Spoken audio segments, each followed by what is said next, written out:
Ito ang re-repair natin ngayon mga ka-epal. Dalawang ganyan saka isang square na parang lamesa. Makikita niyo sira-sira na ang kanyang foam. Butas-butas kaya re-repair natin yan. Pero ang challenge dyan, kailangan nating ma-repair sa murang halaga lang daw. Kaya let's go mga ka-epal. Namaklasan natin mga tela. Bukod sa sira yung foam, sira rin yung mga kahoy. Bulok yung mga nasa babang kahoy. Tapos, tela lang yung nilagay dito sa spring. Sa sako. Papalitan natin yung tela rin at papalitan natin ng goma. At isang dalan, ganun din. Tela lang din nakalagay. Tapos, hindi sa Eurotex. Ito, Agnas. Kaya pag pinalitan natin ng buong Eurotex, malaki aabutin. Kaya papatungan na lang natin ng 1 inch na Eurotex.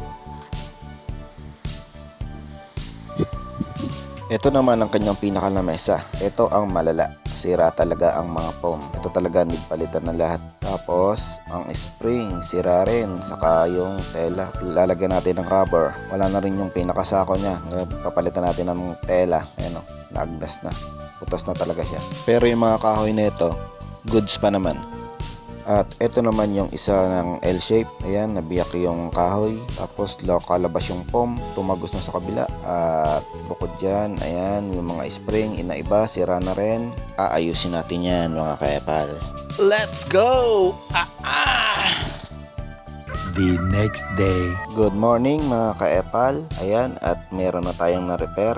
Pinatungan lang natin yan ng foam, yung upuan ng Eurotex na 1 inch. Nirugby natin at yung sandalan, ayan, at tinapala natin. Kapag nakobera niyan, hindi na yan halata. Kasi kailangan daw ay tipid lang. Ayan, at matatapos na isa nating sopa mga ka-epal. At ang assistant natin, ayan, si Ka-Epal Jr. Kaway-kaway ka dyan. Crush niya si Mart.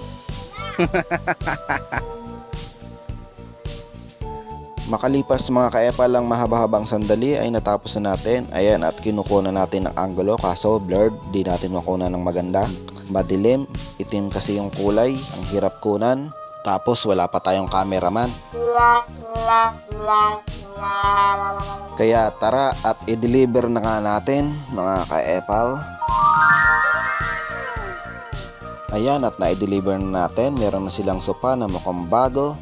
Ibang-iba na ang itsura mula dati at kulay black because black is beauty.